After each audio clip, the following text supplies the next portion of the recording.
Please be seated.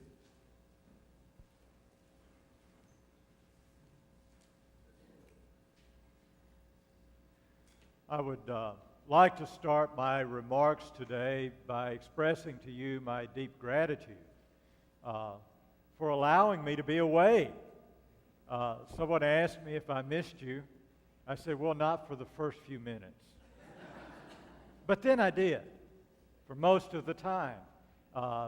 But it's important for us to be able to have these kinds of time and have time away. And I'm grateful to you for having this opportunity. Thank you. I'm very grateful, too, for Mother Susie and for Joe Molino, your senior warden, and their leadership while I was gone. Many of you have spoken to me about what Mother Susie has been up to. There is a projector missing.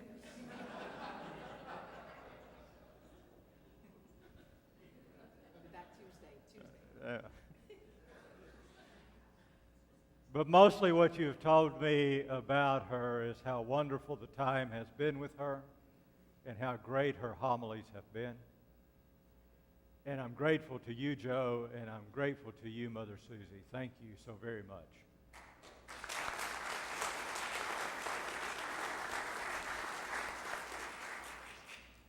It may not be apparent, but it is very important that the people in your leadership be trustworthy and that I can trust them.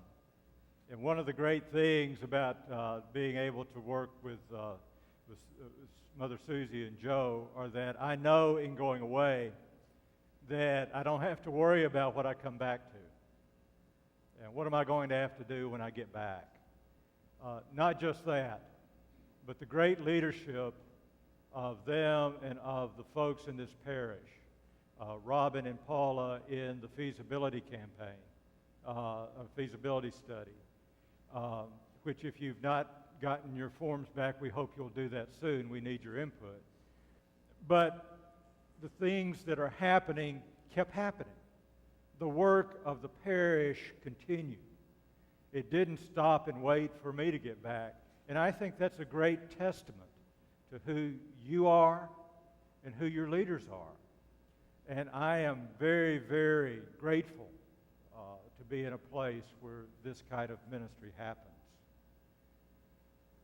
One of the first things that happened on Monday was that we sat down together for a couple of hours and got me up to speed on the sort of things that are going on. And then not long after that, in pops Donna Kress, who proceeded to get me up to date and up to speed on the after-school program. We start tomorrow. We currently have 10 of the 12 slots filled. We trust that the other 2 will be filled fairly quickly.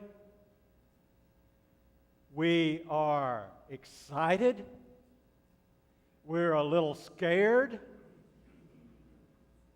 But I have great gratitude for the amount of work that has taken place.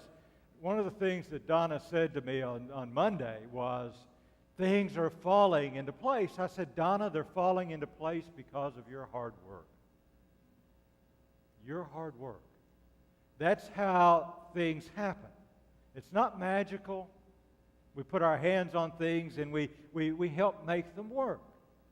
And I'm very pleased and very proud of where we're going with this program. We started back in the spring with this. And at each point, there were things to consider. First, is there the need in the community that we've been told is there for this?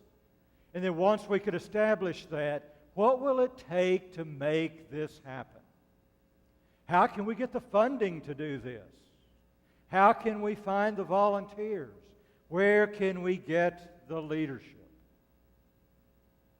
We had to give due consideration in all of these matters. in order to get this going and to get to the place we are now where it's going to begin. Now, at any place along the line, we could have backed out.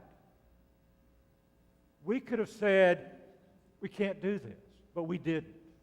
We stayed with it, and we've gotten to this point.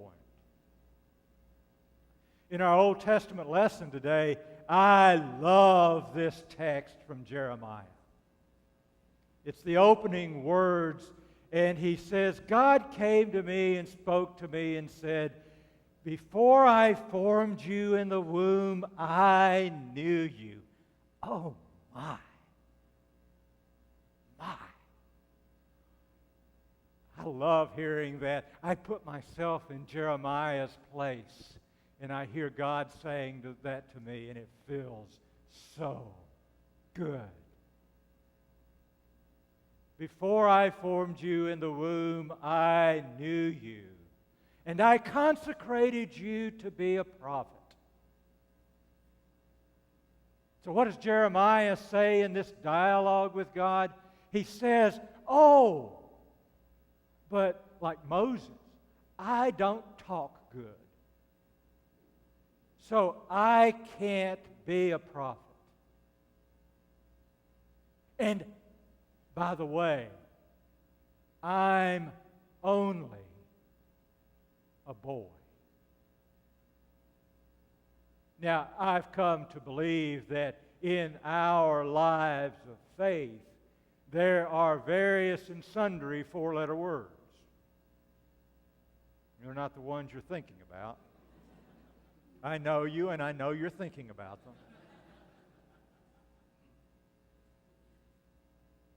There are all kinds of four-letter words, but I think that one of those four-letter words is one that Jeremiah used. He said, I am only a boy. I am only a boy. At any point along the line, we in the development of this after-school program could have said, we are only one or two of us. Or we are only not so rich. Or we are only this, that, or the other thing. How often do you do that in your life? I do it. I think of something that needs to be done, a ministry that needs to be approached, someone who needs to be tended to. And I think in my mind, I would do that, but I am only me. I am only this. Only is the four-letter word in our life of faith. So what does God say back to Jeremiah? He says, oh no, don't say you are only a boy. Because you and I, we're going to do this because I've consecrated you. What a great thing for us to hear. You know, this planning, this execution of this program, this planning and execution of other programs in our lives, this moving ahead with ministries in the community that we see that need to be done. We can do these if we get rid of the onlys in our lives. And we know and claim God's blessing and consecration of each of us. We can do that individually, but we can also do it because it's not just me. Or it's not just you. It's an us and we kind of thing. It's an us and we kind of thing. I think that's what it means in part to live faithfully. To let go of those things that hold us back, and part of what holds us back is us. So, trust God. Maybe it's time, like the woman in our gospel today, that we show up to Jesus. And we allow ourselves to be transformed by Him, where He can transform our onlyness and use us in the way that God calls us into mission and to ministry.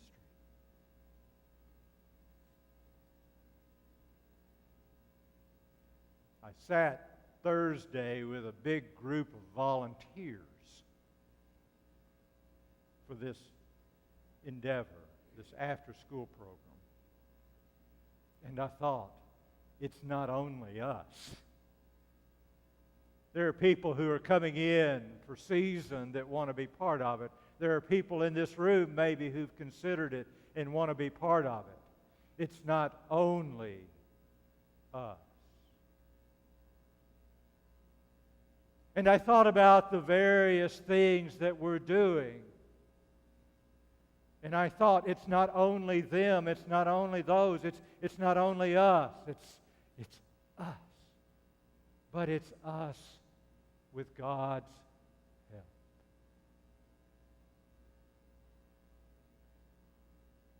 I'm grateful for all that you do. I'm grateful for all the support we offer to each other. But I'm really grateful to God that He transforms our onlyness into get up and do it. And that I am grateful